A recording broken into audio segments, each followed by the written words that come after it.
Bonjour, très belle journée, bonjour, bienvenue aujourd'hui ce 18 mai 2021. Ce 18 mai 2021, à quelques jours de l'été. Voilà. Bienvenue à tout le monde. En tout cas, j'espère que vous avez passé, j'espère que vous avez passé un bon week-end et puis que là, la semaine va bien se terminer pour vous. Aujourd'hui, on va parler du mariage. On va parler du mariage. Par rapport aux femmes, au fait. Le mariage par rapport aux femmes. Vous savez que la société nous impose cette image qu'une femme doit être mariée et que si une femme, par exemple, a 35 ans passés et qu'elle n'est pas mariée, ben ça laisse des doutes. Ça veut dire que c'est pas une femme bien, que c'est une femme qui sait pas faire la cuisine, qui sait pas faire le ménage, qui sait pas nettoyer, qui ne sait absolument rien faire et qui n'a absolument rien dans la tête. Ou une femme, je sais pas, une femme stérile, voilà, qui peut pas avoir d'enfant ou qui n'est vraiment pas intéressante. Alors dégagez-vous de ce tableau. Dégagez-vous de ce tableau parce que c'est archi, mais archi faux. C'est vrai qu'on est dans une société où on juge beaucoup la femme sur le fait que est-ce qu'elle est en couple, est-ce qu'elle est célibataire, est-ce qu'elle est mariée. Donc, vous savez, toutes les femmes n'ont pas la même vie, toutes les femmes n'ont pas la même route, toutes les femmes n'ont pas le même parcours. Ce n'est pas parce que nous les femmes on a le même sexe, ce n'est pas parce que nous les femmes on a de la poitrine. Ce n'est pas parce que nous les femmes on a de la poitrine. D'ailleurs les femmes n'ont pas les mêmes types de poitrine. Vous savez que les formes de poitrine ça diffère.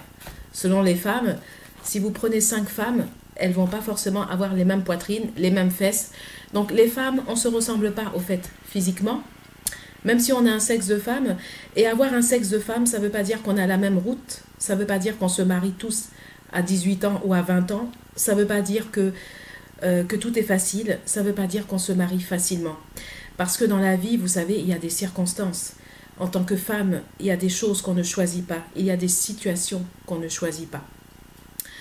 Donc, même si c'est logique pour une femme d'être mariée, ce n'est pas évident pour toutes les femmes d'être mariées pour diverses raison. En tout cas, le mariage ne détermine pas la qualité d'une femme. Le mariage ne veut absolument rien dire. Donc, chère dame, chère madame, chère mesdemoiselles, si vous êtes à un âge avancé, si vous avez, je ne sais pas, 30 ans, vous avez 35 ans, et même 39 ans, et que vous n'êtes pas mariée, parce que ça existe, des femmes de 39 ans qui ne sont pas mariées, il y en a, plus qu'on imagine. Eh bien, sachez mesdames, que si vous n'êtes pas mariées à un âge avancé, ça ne veut pas dire que vous n'êtes pas des femmes bien. Je suppose que vous avez peut-être eu la vie difficile, vous avez dû avoir peut-être des problèmes de santé, des circonstances qui ont fait que vous n'avez pas pu vous marier, ou vous n'avez peut-être pas été accepté aussi par les familles, parce qu'il y a une partie cachée au fait qu'on ne dit pas sur le mariage. Il y a des femmes qui ne se sont jamais mariées, parce qu'elles n'ont jamais été acceptées par les belles familles, parce qu'elles n'ont pas été acceptées par les belles-mères. Des fois, des belles-mères qui ont détourné complètement leur fils d'une femme qui aurait pu être une très bonne femme pour leur fils. Et ça, je connais ces histoires parce que j'ai vécu. J'ai vécu ce genre d'histoire, ces belles-mères maléfiques, excusez-moi du terme, ces belles-mères un peu sorcières. Je ne sais pas si vous voyez le style de sorcière de belle-mère, qui quand leurs fils vont s'intéresser à vous, elles vont trouver un tas de trucs pour détourner complètement leur fils, pour ne pas que leur fils vous regarde. Alors que vous êtes une femme bien, vous avez des qualités, vous n'êtes pas n'importe qui, vous êtes une femme avec un parcours, beaucoup de choses. Mais il y a cette belle-mère elle veut absolument que son fils prenne une fille. Une fille que elle, ça lui convient à sa dimension. À la dimension peut-être de ses fesses aussi, de sa poitrine et je sais pas. De son physique, voilà, c'est peut-être une belle-mère qui veut une belle fille qui lui ressemble, ou je sais pas comment vous expliquer. Mais vous savez que le mariage ne veut rien dire. Il y a beaucoup de femmes qui ne sont pas mariées, qui sont des femmes bien, mais qui ne sont pas mariées pour certaines raisons que vous ne savez pas. C'est pour cette raison qu'aujourd'hui je viens sur les réseaux sociaux parler de ce sujet, parce que je voudrais dire qu'il ne faut pas juger une femme au fait qu'elle soit célibataire ou mariée. Le fait pour une femme de ne pas être mariée, ça ne veut rien dire. La preuve, c'est que dans les femmes qui se marient, il y a des femmes bien, mais ce n'est pas toutes les femmes qui sont mariées qui sont des femmes bien. La preuve, c'est que vous avez des femmes mariées qui sont des véritables pestes, qui ne tiennent même pas 3 ans, des fois qui vont divorcer, soit c'est parce que c'est le mari qui est coupable, ou soit c'est parce que c'est elle. Vous avez des femmes insupportables qui sont mariées, et qui font vivre un enfer à leurs conjoints, qui sont de très mauvaises épouses, et qui ne sont pas les femmes qu'on croit. Donc, le mariage, ça ne veut absolument rien dire.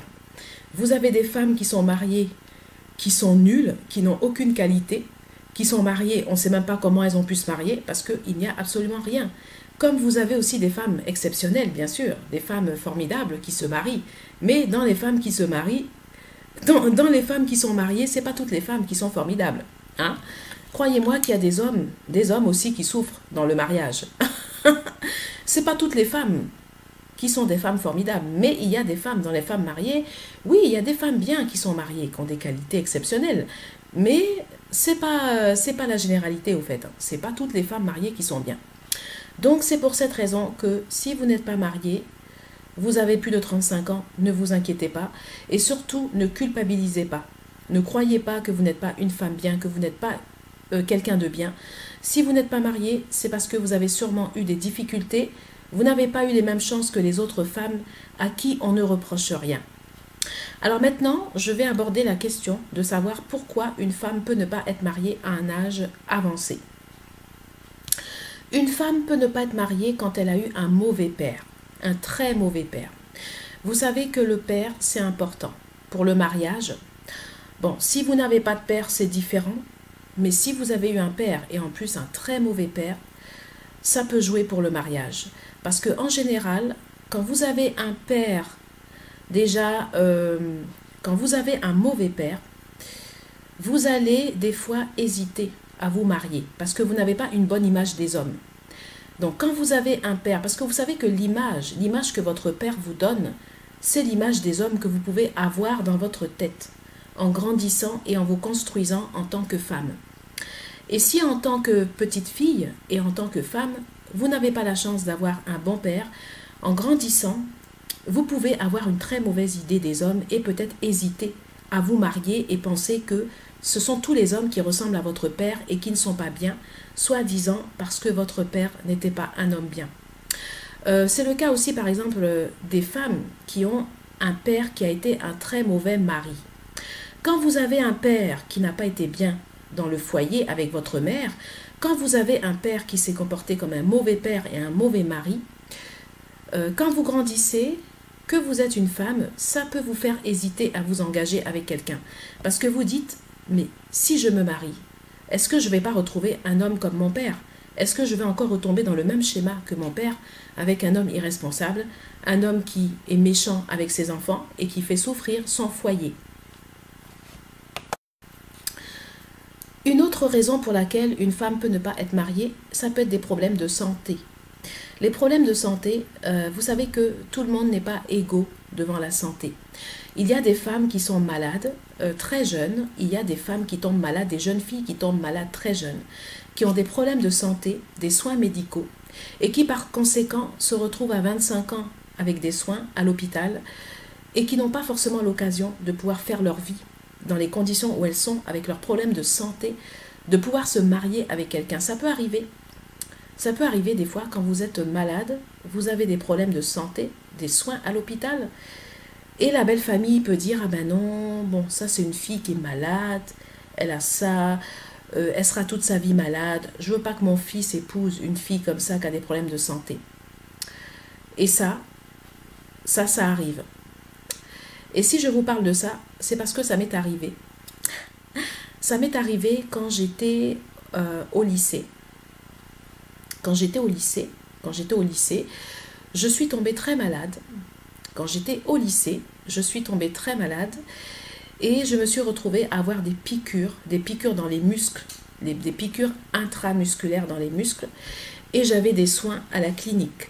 Et ça, je me rappelle, c'est quand j'avais 17 ans. Quand j'avais 17 ans, je suis tombée malade. Et dans mon lycée, il y avait un gars qui s'intéressait à moi, un gars qui m'aimait bien dans mon lycée. Et je me rappelle, j'avais 17 ans.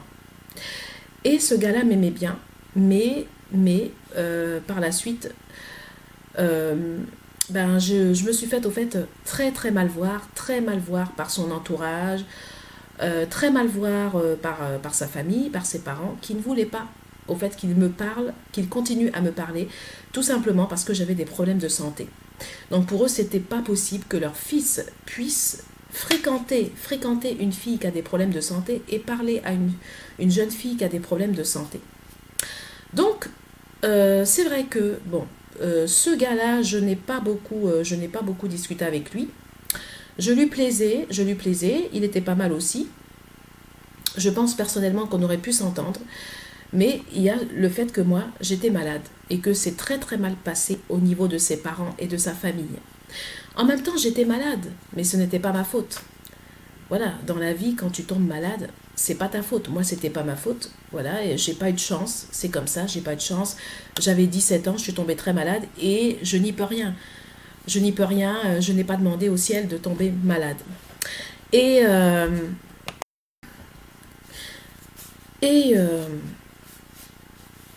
donc, ben, ça m'a fait très mal au fait. Oui, ça m'a fait très mal.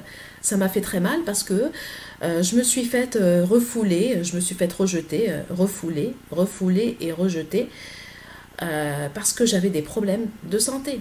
Et ça m'a fait très mal, ça a été terrible. Pour une jeune fille, ça a été terrible pour moi. Ça a été une humiliation, c'est une humiliation franchement que j'ai eue quand j'étais au lycée. Et je vous assure que ça a été terrible pour moi. Et en plus, oui, ça a été dur. Mais après, je veux dire, c'est la vie. Après ça, j'ai décidé de continuer à vivre. J'ai décidé de continuer à faire ce que j'avais à faire, de faire ma route. Et d'ailleurs, j'ai réussi à guérir. Des années après, j'ai eu ma victoire. J'ai réussi à guérir. Et pour moi, l'essentiel, c'est que même si j'avais pas eu le gars, même si je n'ai pas eu le gars, pour moi, j'ai remercié Dieu parce que j'étais contente d'avoir pu guérir, mais vraiment guérir de mon problème de santé. Pour moi, c'était le plus important. Et je me suis dit, vaut mieux que j'ai pas le gars, mais que je sois vivante et que je puisse continuer à vivre, que d'avoir eu le gars, peut-être, en étant malade et mourir au fait. Voilà, donc c'est un peu ça qu'il faut voir. Donc pour moi, ma priorité, c'était vraiment de vivre et d'être en santé, de retrouver au fait la santé. Voilà. Donc, alors après ça c'était plus tard quand j'étais à la fac. Quand j'étais à la fac, au fait, deuxième problème, j'ai rencontré une personne, ça c'est quand j'étais à la fac, et j'étais vraiment la belle fille très malvenue parce que ben, je n'avais pas le profil, au fait, qui plaisait. Voilà, je n'avais pas le profil. Je plaisais pas du tout à la famille, mais alors là, pas du tout. Et en plus, une belle-mère, mais une belle-mère vraiment qui... une belle-mère, au fait, qui pouvait pas voir ma tête. Mais en tout cas, voilà, j'étais vraiment la fille détestable. Vraiment la fille... Je le dis, hein, la fille vraiment... Pas le profil de la belle-fille, au fait. Alors, je sais pas pourquoi, je sais pas sur quels critères on s'est basé, parce que... Bah, je sais pas, j'avais rien vraiment, je dirais, de répugnant, donc j'ai pas trop compris. Je n'étais pas la bienvenue et c'est vrai que c'est une personne, oui, c'est une personne qui me plaisait, je pense. J'aurais pu réussir quelque chose. Et ben, cette personne, au fait, voilà, je le dis carrément, je n'ai pas eu la personne parce que je n'étais pas la bienvenue déjà dans la famille de la personne et je n'étais pas la belle-fille idéale. Et donc, c'est très dur, oui, c'est très dur. Mais après, moi, à chaque fois, je me disais, Lucie, ce qui est important pour toi, c'est que tu continues à vivre, que tu retrouves la santé. Et bon, j'ai retrouvé la santé. D'ailleurs, j'avais retrouvé la santé quand j'avais rencontré ce jeune homme. Mais je me dis, moi en fait, ce que je me dis, hein, carrément, je me dis, l'essentiel, c'est que je sois vivante. Parce que même si je n'ai pas pu me marier, Je préfère encore respirer et être vivante que de m'être mariée et être morte. Donc, je vois un peu les choses comme ça. Donc, vous savez, il y a toujours, vous savez, au fait, le problème des femmes qui ne sont pas mariées, faut pas mal les juger. Parce que des fois, les femmes qui ne sont pas mariées, c'est souvent, c'est pas une question de beauté, hein, c'est pas une question de beauté, mais souvent, les femmes qui ne sont pas mariées, c'est souvent les petits canards, souvent les, comment on peut appeler ça? Les femmes qui ne sont pas mariées, c'est souvent les malheureuses. Vous savez, les petits canards qui ne boitent pas, mais qui sont un peu boiteux. Les petits canards boiteux, au fait, je ne sais pas comment expliquer ça. Les femmes qui ne sont pas mariées, en général, voilà, ce sont souvent les indésirables. C'est le profil de femmes qui ne sont pas très aimées par les belles-mères. Souvent, des belles-mères qui, vraiment, voilà, vous n'êtes pas le profil standard. Vous n'êtes pas le profil standard, au fait, de la belle-fille qu'on voudrait avoir. C'est ça un peu.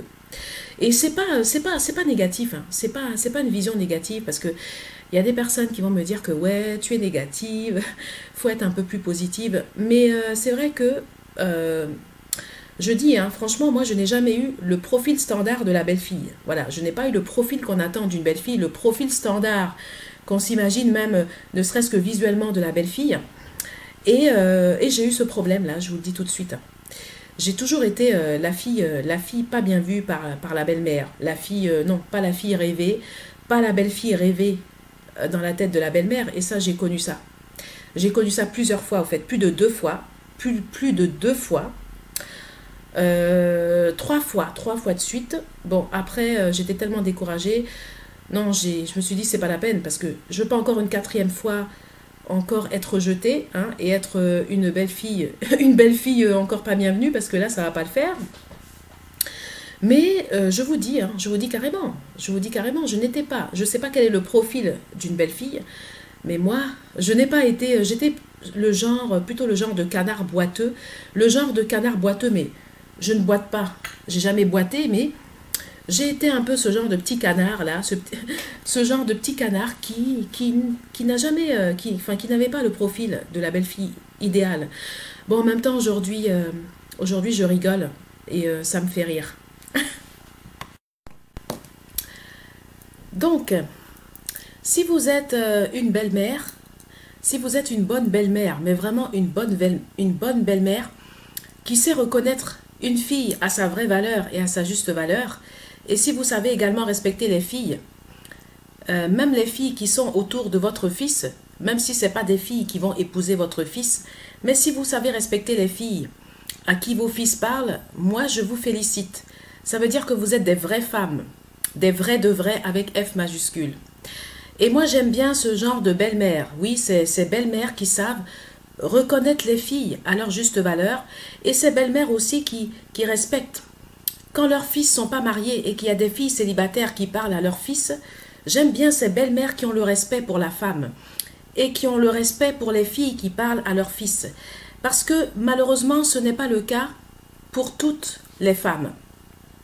Je suis tombée sur des cas où il y a certaines femmes qui ont des fils, et quand il y a une fille qui va venir parler comme ça à leur fils, la fille n'a rien fait, c'est-à-dire que la fille n'a même pas fait la cour à leur fils, il ne s'est rien passé. Et cette femme-là, tout de suite, elle va se dresser, aller faire des magouilles, aller modifier des dossiers, aller casser des dossiers, menacer des filles gratuitement pour rien. Et je suis tombée aussi des fois sur ce cas-là. Vous savez, ce genre de femmes-là qui ont des fils et qui se prennent pour je sais pas quoi, et parce que vous avez parlé à leur fils une fois seulement, c'est pour aller faire souligner vos feuilles dans des couleurs, hein, de certaines couleurs. Allez faire souligner vos feuilles, vous menacez comme si vous avez fait on ne sait pas quoi. Vous n'avez rien fait à leur fils, vous n'avez même pas approché leur fils, vous n'avez même pas pris la main de leur fils, on ne sait pas c'est quoi leur problème. Et elles vont se permettre comme ça de venir vous souligner vos textes, de venir vous casser vos notes, n'importe quoi. Donc moi, ces femmes-là, je suis désolée, ce sont des femmes vraiment qui ne valent rien. Et je le dis ouvertement parce que c'est juste pas possible. Moi, je n'ai pas de fils, mais si j'ai un fils et je vois des filles, une fille qui vient parler à mon fils, je vois pas pourquoi toi tu as un fils et que une femme ne peut pas parler à ton fils. Donc c'est que toi déjà, tu as un problème. Je sais pas. Tu as un fils Et une femme ne peut pas parler à ton fils. Parce que tu crois que ton fils, là, on va le prendre. Ton fils, c'est un objet, quoi. C'est-à-dire ton fils, là, on le prend comme une calculatrice, on le saisit et puis on l'embarque. Parce que ton fils, au fait, tu le prends pour un petit objet, c'est ça. Je suis désolée. Quand une femme ne peut même pas parler à ton fils, que tu commences à menacer la femme, ça veut dire que ton fils, tu le vois comme un petit bout de chair, comme un objet consommable, comme une viande qu'on achète sur le marché et puis qui périme dans le congélateur. Au fait, c'est comme ça que toi, tu vois ton fils. Eh ben, dis donc. Moi, je suis désolée, hein. Donc, il y a certaines femmes, je le dis, il y a certaines femmes qui prennent leur fils pour des morceaux de beefsteak, des beefsteaks consommables. Donc, c'est pour ça qu'il y a des femmes, là, quand on approche leur fils, là, tout de suite, elles croient que nous, là, on a plongé, quoi. On a plongé en dessous de la ceinture. Parce que toi, là, toi, tu vois ton fils comme un beefsteak consommable. Moi, je vais te dire, quand je discute, là, quand je parle, je vous donne un exemple. Suivez bien, je vous donne un exemple parce que ça, c'est des choses qui me sont arrivées et pas une seule fois. Donc là, je vais parler et je ne vais pas me gêner. Donc, toi là, quand je vois ton fils là, tu prends ton fils pour un beefsteak. Tu crois que moi là, je suis dans la chair de ton fils. Non, moi je ne consomme pas ton fils. Moi, quand je vois ton fils là, je le vois comme un être humain. Un être humain qui a un esprit, qui a une tête avec qui je parle. Moi, je ne parle pas à un morceau de beefsteak. Je ne parle pas à un consommable périmable dans le frigidaire. Donc, toi, si tu vois ton fils comme une marchandise à consommer par les femmes, parce que tu crois que ton fils, excuse-moi, tu crois que peut-être ton fils a un sexe et tu crois qu'on est à côté de ton fils pour consommer ton fils, moi, je suis désolée. Moi, ton fils, pour moi, c'est pas un beefsteak. Parce que moi, mon beefsteak, là, je vais te dire, j'ai pas besoin de beefsteak en nature. Beefsteak, là, j'achète ça. J'ai mes bouchers qui me vendent mon beefsteak. Moi, le beefsteak, j'aime bien le manger avec des bonnes choses. Donc, si tu prends ton fils pour un morceau de viande, tu prends ton fils pour un beefsteak, tu crois qu'on a plongé sous la ceinture de ton fils parce qu'on est une femme, hein? Et puis, tu crois que nous, ton fils, on le prend pour un beefsteak? Non, je suis désolée. Donc, franchement, là, oui, sur ce point de vue-là, évitez ce genre de femme. Je vous le dis, évitez ce genre de femme. Parce que ça, vraiment, c'est juste pas possible. Non, franchement, même les femmes qui ont des fils, hein, je vous dis, arrêtez de croire qu'on prend vos fils pour des beefsteaks consommables. Quand on parle avec vos fils, c'est parce que on parle avec vos fils comme si, on parle avec vos fils comme si c'était des êtres humains. On s'intéresse à vos fils pour leurs valeurs, pour ce qu'ils sont. On n'est pas là pour être en dessous de la ceinture et pour regarder votre fils comme un beefsteak consommable. Parce que là, franchement, si c'était que ça...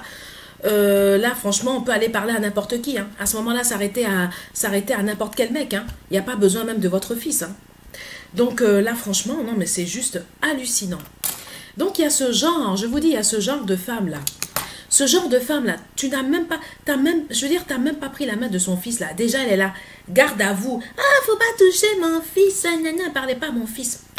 Jusqu'à la femme là, elle va aller même te casser tes notes à cause de son fils parce qu'elle croit que son fils là c'est un beefsteak. Moi je m'en fous, je cours pas après les beefsteaks. Hein. Je cours pas après les beefsteaks. Moi si je veux de la viande là, je vais acheter ma viande au supermarché où j'ai un boucher attitré. J'ai pas besoin de ton fils pour manger beefsteak. Et donc ce genre de femme là, je sais pas pour qui elles vous prennent. C'est-à-dire qu'elle vous voit en dessous même de la ligne, en dessous de, je sais pas, imaginez que vous avez, ce genre de femme-là vous voit en dessous de la ligne rose, quoi. C'est-à-dire qu'il y a une ligne rose, elle vous voit en dessous, elles ne vous connaissent même pas, elles vous ont déjà jugé au premier regard, elles vous voient au-dessus de la ligne. C'est-à-dire que les autres, là, c'est quoi? Je sais pas, mais je veux dire, apprends... je parle pour certaines femmes là, je préviens, certaines femmes qui ont des fils qui se comportent mal là. Apprenez à respecter les filles. Parce que la fille que vous avez choisie là, cette fille-là n'est pas mieux que nous. Parce que nous là, nous avons nos valeurs. Nous, on a nos parcours, on a nos valeurs. Nous, on n'est pas à 10 000 pieds. On n'est pas en dessous de votre choix. Donc, si vous avez choisi une fille, si vous choisissez une fille pour votre fils là, c'est bien. C'est bien. Mais par contre, respectez les autres filles. Ne prenez pas les autres filles en dessous. Parce que je vais vous dire que les autres filles là ne sont pas en dessous de la fille que vous avez choisie. Ce n'est pas des filles à 10 000 pieds. Ce sont des filles de valeur. Donc, apprenez à respecter les filles. Voilà, c'est ça. Ça, c'est le message que je voulais lancer. Parce que j'ai déjà vu ce genre de comportement. Mais en tout cas, en dehors de ça, je félicite vraiment les belles-mères, les bonnes belles-mères, parce qu'il y a de bonnes belles-mères. Les bonnes belles-mères que même si tu n'épouses pas leur fils, même si tu ne restes pas avec leur fils, tu n'as pas épousé leur fils, elles continuent à te respecter. Quand elles te voient dans la rue, même si c'est pas toi qui as épousé son fils, la femme continue à te dire bonjour. Et il y a des femmes comme ça, des bonnes belles-mères qui ont choisi leur belle-fille, mais qui respectent les autres femmes, qui respectent les autres filles. Même si toi, tu n'as pas épousé son fils, elle va quand même te respecter et quand elle te voit, elle te dit bonjour avec respect. Et elle comprend que c'est pas parce que tu n'as pas épousé son fils que tu es une merde et que la fille qui est avec son fils est 10 000 fois mieux que les autres femmes. Parce que ce genre de mentalité-là, de choisir une fille et puis d'aller insulter les autres filles et de croire que les autres filles sont de la merde, moi je suis désolée, mais ça ce n'est pas une bonne mentalité. Moi, je vous donne un exemple.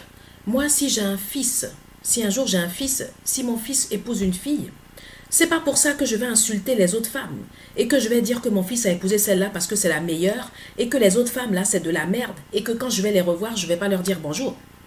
Donc, si ton fils prend une fille, d'accord, tu as choisi ta belle-fille, mais respecte les autres femmes. Ne viens pas casser les notes des autres femmes. Ne viens pas faire tort aux autres femmes. Laisse-les faire leur vie. Si ton fils a choisi sa nana, c'est bien. Mais laisse les autres femmes tranquilles, parce que les autres femmes aussi, elles ont le droit de faire leur vie. Les autres femmes, elles ont le droit de faire leur vie. Donc, ce n'est pas parce que ton fils n'a pas choisi cette fille ou que ton fils n'a pas choisi les autres filles que toi, tu dois te permettre de ne pas respecter les filles et de venir les casser, leur faire colorier leurs notes et les signaler à l'école ou je sais pas, dans des administrations et les casser leur dossier, hein, les punir. Non. Si ton fils a choisi une fille, c'est bien. Mais respecte les autres filles.